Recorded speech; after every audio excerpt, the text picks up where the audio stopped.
مضامین ہیں آج کے ہمارے، تو وہ بڑے محدود سے مضامین ہیں، انہیں کو ہی ہم ذرا دیکھتے ہیں اور پھر ہم انشاءاللہ دعا کر لیں گے۔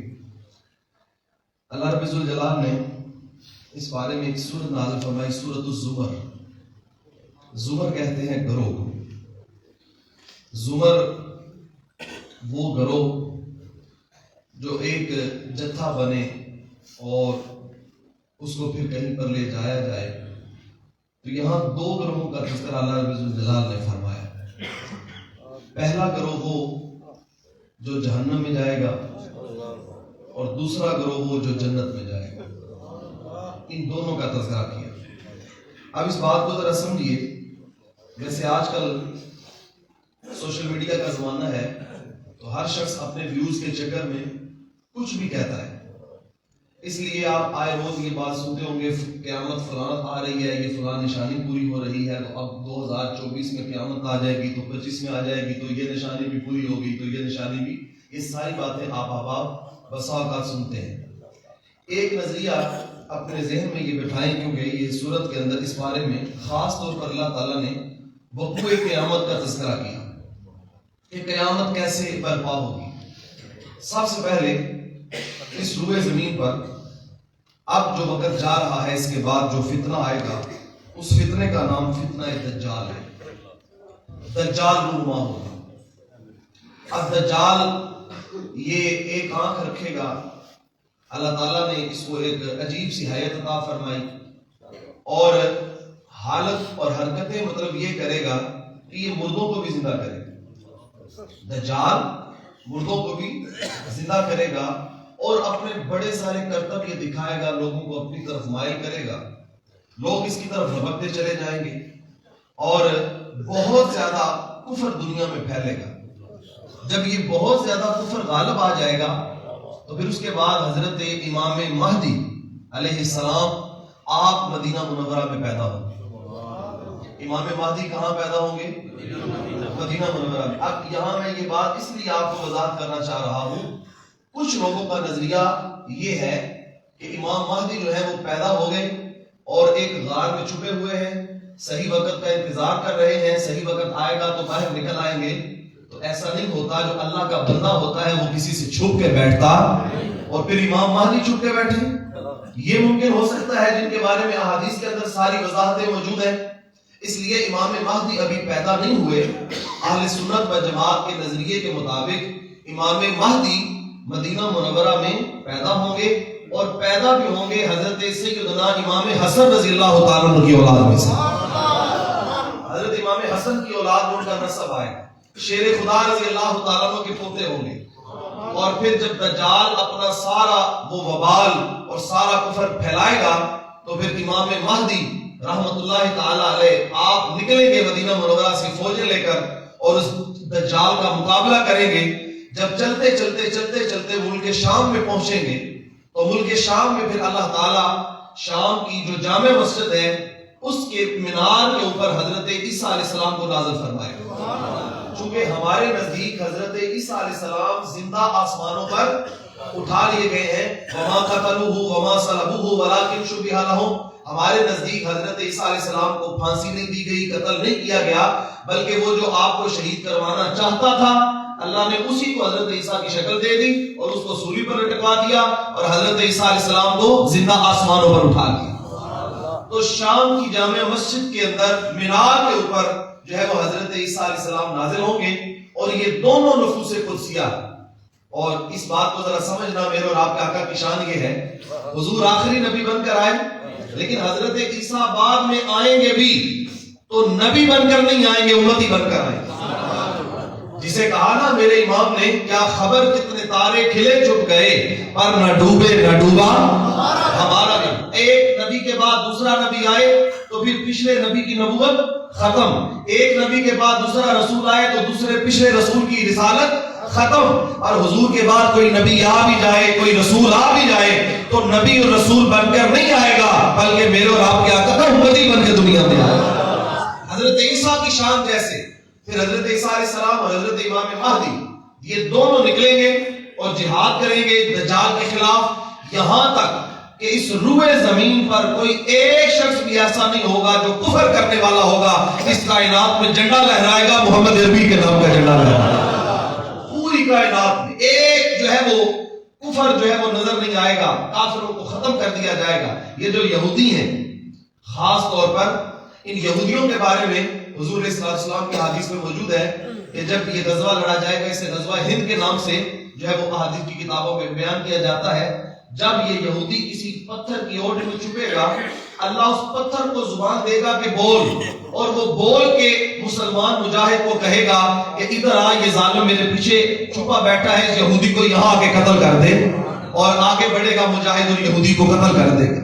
اس روئے زمین پر ایک یہودی باقی نہیں رہے گا. آج یہ پچھلے دنوں ان کا جو صدر ہے نیتن یاہو, وہ کہہ رہا تھا کہ ہم جو ہے وہ فلسطین کی بات کرنے والوں کو روئے زمین سے مٹا دیں گے.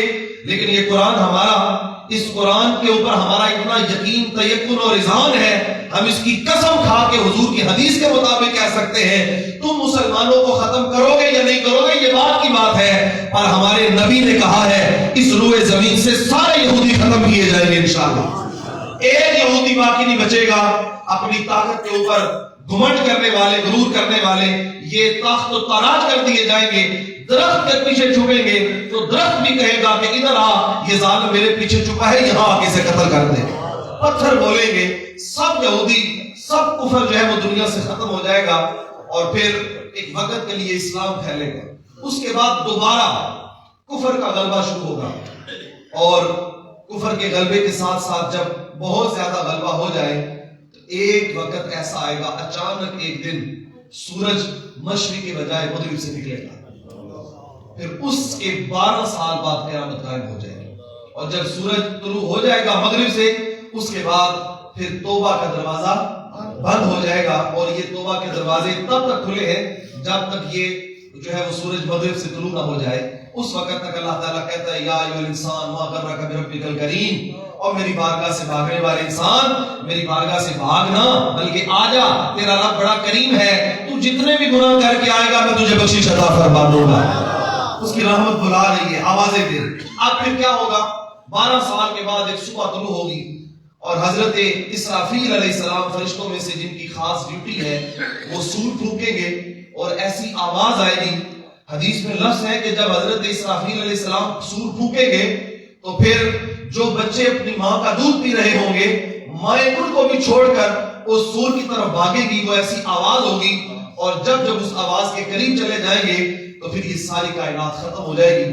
ایک وقت کے لیے موت طاری ہوگی, پھر زمین سے جو ہے وہ مردوں کو اٹھایا جائے گا, قبریں پھٹیں گی اور پھر قیامت کا منظر قائم ہوگا. اللہ اکبر. پھر میزان لگے گا, میزان میں اعمال تلیں گے, جو نیک ہوں گے وہ جنت کے راہی بنیں گے, جو بد ہوں گے وہ دوزخ کے راہی بنیں گے. اللہ اکبر.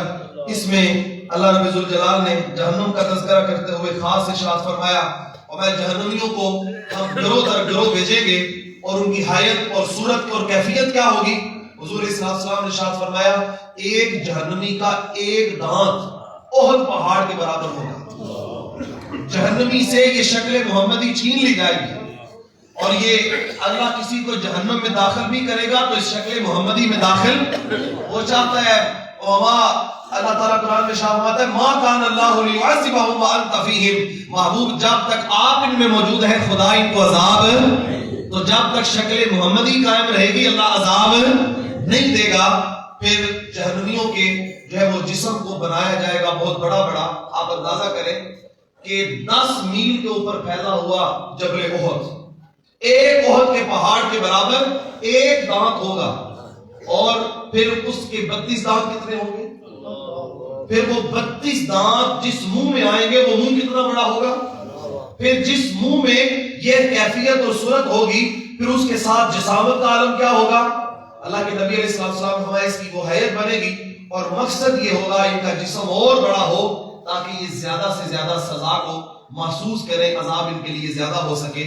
اور دوسرے وہ ہوں گے اللہ تعالیٰ جن کے لیے جنت کا فیصلہ فرمائے. فرمایا کہ وسیق الذین اتقوا ربهم الی الجنۃ زمرا, پھر وہ لوگ ہوں گے جو دنیا میں ڈرتے رہے، تقوی سے، للہیت سے، خشیت سے زندگی گزارتے رہے، اللہ گروہ بنا کے جنت میں ان کو داخل فرما دے گا. وہ جنت میں جائیں اور جنت میں یہ شکل محمدی میں پہنچے. ہر شخص 33 سال کی عمر میں جنت میں داخل ہوگا. کتنی عمر میں؟ کڑیل جوان. کوئی بوڑھا دنیا سے گیا، کوئی بچہ دنیا سے گیا، کسی بھی عمر میں گیا. قیامت میں جب جنت میں جائے گا تو عمر کتنی ہوگی؟ 33 برس. کیونکہ یہ جو جوانی کا عرصہ ہوتا ہے، ہر چیز کا مزہ اور لطف کشید کرنے کا وقت ہوتا ہے. اس لیے اللہ فرمائے گا ہماری نعمتیں ہیں تو ہماری نعمتوں کا ذرا مزہ کرو.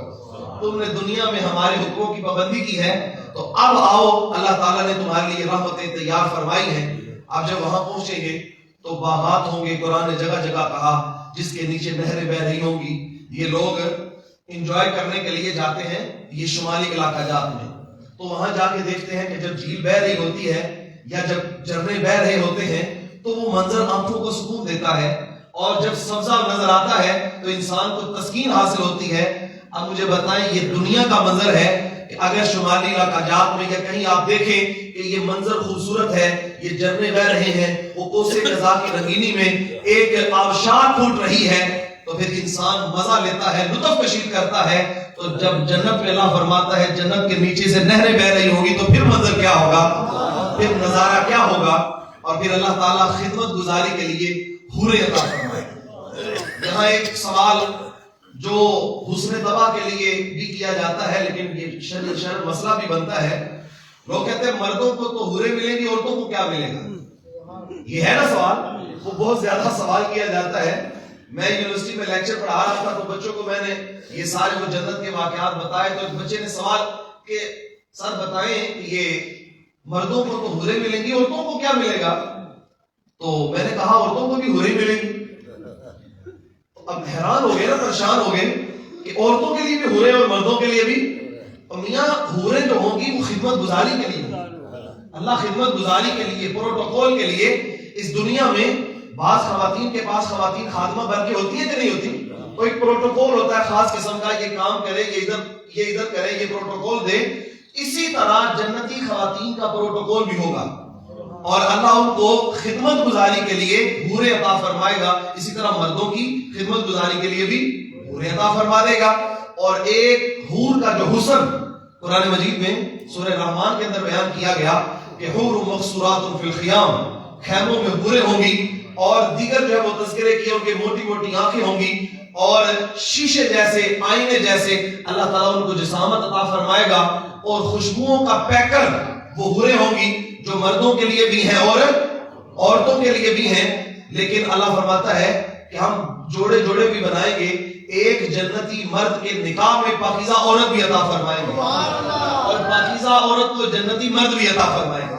ان کا نکاح بھی ہوگا. علماء نے لکھا ہے کہ دنیا میں جن کا نکاح ہو اور وہ دونوں جنت میں جائیں، اللہ تعالیٰ جنت میں بھی ان کو ازدواجی زندگی عطا فرمائے. یہاں لطف کشید کرو، یہاں بھی مزہ کرو. اور کبھی ایسا بھی ہوگا کہ سوال پیدا ہوتا ہے کہ اس لیے میں سوال سے پہلے وضاحت کر دیتا ہوں کہ کبھی کوئی نکاح سے پہلے دنیا سے چلا گیا تو پھر یا وہ مرد جس کی بیوی جنت میں نہ جا سکے، وہ بیوی جس کا شوہر جنت میں نہ جا سکے، تو پھر اللہ تعالیٰ ان کو کسی بھی پاک مرد کو پاک بیوی کے ساتھ جوڑ دے گا اور ان کو فرمائے گا اب رہو جنت میں، ہماری قدرتوں کے مزے لوٹو اور مزہ کشید کرو. اللہ اکبر. ایک اور بات، جنتی حور کا ذکر اللہ تعالیٰ نے قرآن مجید میں بہت کثرت کے ساتھ کیا کہ جنتی حور کا حسن کیا ہوگا، اللہ نے اس کو کیا جمال عطا فرمایا ہوگا.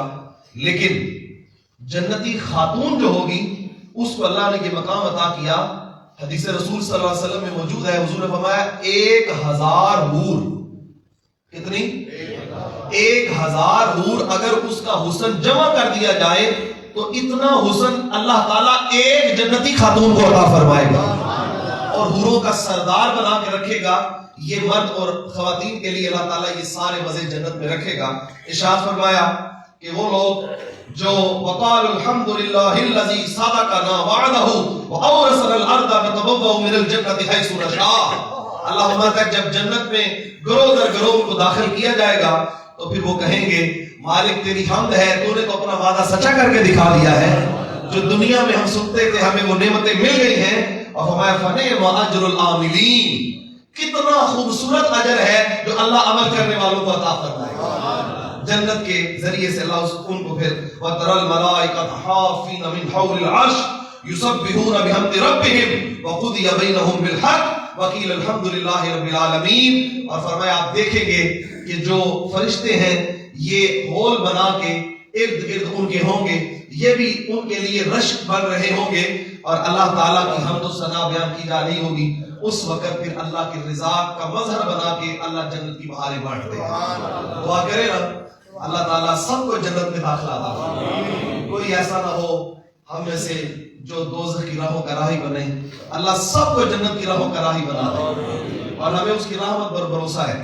کوئی اپنا عمل تو ہے نہیں، وہ میاں صاحب نے کہا تھا عدل کریں تے تھر تھر کمبن تے کچیاں شانہ والے، فضل کریں تے بخشے جامن میں ورگے مکالے۔ ہم تو کالے منہ اور کالے دل لے کے اس کی بارگاہ میں آ جاتے ہیں، ہمارے پاس اس کی رحمت کے سوا کوئی آسرا نہیں ہے۔ دعا کریں اللہ ہم سب کو جنت کی بہاریں نصیب فرمائے اور قرآن مجید فرقان حمید اور اس کے اوپر عمل کرنے کی توفیق، اس کو پڑھ کے سمجھ کے اس کے مطابق زندگی گزارنے کی توفیق عطا فرمائے۔ کہ محمد سے وفا تمہیں تو ہم تیرے ہیں، یہ جہاں چیز ہے کیا لوگ و قلم تیرے ہیں، وما علینا الا البلاغ المبین۔ اللهم صل على سيدنا ومولانا محمد النبي الأمي وعلى آله وأصحابه وبارك وسلم۔ ربنا تقبل منا إنك أنت السميع العليم وتب علينا إنك أنت التواب الرحيم۔ الہ العالمین، ساری رات تیری بارگاہ میں حاضر رہ کے احباب نے عبادت کی، نوافل پڑھے، تلاوت قرآن کی، محفلوں میں شرکت کی، نبی پاک صلی اللہ علیہ وسلم کی سنتوں کو اجاگر کیا، ابھی نماز پڑھ کے درس قرآن میں بیٹھے۔ مولا یہ محض تیری توفیق کے ساتھ ہے، ہمارا کوئی عمل اس قابل نہیں ہے، نہ اتنا اخلاص ہے، نہ اتنی للہیت ہے کہ تیری بارگاہ میں پیش ہو سکے۔ یہ تو محض تیرا فضل ہے، تو ہم جیسے گندڑے مندڑے لوگوں کو اپنی پاک بارگاہ میں بلا لیتا ہے۔ الہی جس فضل سے ہمیں بلا لیتا ہے اسی فضل سے قبول بھی فرما لے۔ یا الہ العالمین، چہرہ بدوہا کا صدقہ ہمیں قبول فرما لے۔ نبی پاک صلی اللہ علیہ وسلم کی نسبت کا صدقہ ہماری ایک ایک نیکی کو قبول فرما دے، ہمارے ایک ایک گناہ کو معاف فرما دے۔ الہ العالمین، اس رمضان میں ہمیں ان لوگوں میں لکھ دے جن کو بخش دیا گیا ہے، جن کو جنت کا پروانہ عطا کر دیا گیا ہے۔ الہی ہمارے آباء و اجداد کی مغفرت فرما، ہماری اولادوں کی مغفرت فرما، قیامت تک ہماری نسلوں سے آنے والے جو لوگ ہیں ان کو حضور کے دین کا سچا خادم و راشد بنا، نبی پاک صلی اللہ علیہ وسلم کے دین کے ساتھ اخلاص عطا فرما۔ الہی جو رات عبادت میں مصروف عمل رہے سب کا ایک ایک لمحہ اپنی شان کے مطابق قبول فرما۔ ہم سب کو قرآن مجید کا نور کشید کرنے کی توفیق عطا فرما، ظاہر و باطن کو پاک فرما۔ الہی حضور علیہ الصلوۃ والسلام کا صدقہ میرے جتنے احباب درس میں شریک ہوئے ان کو شفائے کامل عاجلہ کے ساتھ نواز دے، ہر قسم کی جسمانی روحانی بیماریوں سے محفوظ فرما۔ حسد، بغض، کینہ، نفرت، اناد، یہ جیسی بیماریاں الہی سب سے محفوظ فرما دے۔ آپس میں ایک دوسرے کی محبت دلوں میں پیدا فرما دے۔ جنہوں نے جہاں جہاں رہ کے نیکی کا کام سر انجام دیا رمضان میں اپنی شان کے مطابق ان کو 70 گنا اجر عطا فرما۔ الہ العالمین، حضور علیہ الصلوۃ والسلام کا صدقہ فلسطین کے مسلمانوں کی خیر فرما، زخمیوں کو جلدی شفا عطا فرما، جو شہداء ہیں ان کے درجات بلند فرما، جو راہ مستقیم پر قائم ہیں انہیں جہاد میں مزید استقامت عطا فرما۔ مالک دشمن کا منہ کالا فرما، دشمن کو نیست و نابود فرما، اسلام کا بول بالا فرما، مسلمانوں کو غلبہ عطا فرما۔ الہی ہمارے چودھری محمد یوسف شوکت علی بھٹا صاحب اور ان کی ہمشیرہ کے لیے دعا کے لیے کہا، خاص طور پر میزبانی بھی آج ان کے لیے کی گئی۔ الہی رات کو بھی ختم شریف میں اس طرح محبتوں کے ساتھ ان کی اولاد نے شرکت کی، یہ ساری خدمت ان کی طرف سے قبول فرما اور ان کی قبر میں اس کا نور پہنچا دے، قبر کو بقعہ نور بنا، تا حد نگاہ وسعت عطا فرما، جنت الفردوس کی بہاریں عطا فرما۔ ہمارے شوکت علی بھٹا صاحب ان کی اولاد کو نیکی کے راستے پر گامزن فرما، ان کے مال جان عزت آبرو میں برکتیں عطا فرما۔ الہی جو پردیس میں ہیں ان کی خیر فرما، جو دیس میں ہیں ان کو اچھے اسباب روزگار عطا فرما۔ ہمارے نوجوان بچوں کی جوانیاں پاک فرما، بچوں کے بچپن پاک فرما، بوڑھوں کے بڑھاپے پاک فرما، فکر آخرت عطا فرما، دنیا اور آخرت کی ساری بلائیاں مقدر میں لکھ دے۔ رب اغفر وارحم وانت خیر الراحمین۔ الہی اس مسجد سے پیار کرنے والے آج تک جتنے بھی دنیا سے رخصت ہو گئے سب کو اس کا صلہ عطا فرما، جو اب محبت کر رہے ہیں انتظام و انصرام میں سلسلوں میں محبت کرتے ہیں، مولا سب کو پیشانیوں کو نور ایمان سے منور فرما دے، اور آئندہ جو لوگ قیامت تک اس مسجد سے پیار کرتے رہیں گے الہ العالمین انہیں دین کے معاملے میں اخلاص عطا فرما۔ رب اغفر وارحم وانت خیر الراحمین، وصلی اللہ تعالی علی رسولہ خیر خلقہ محمد وعلی آلہ وصحبہ اجمعین برحمتک یا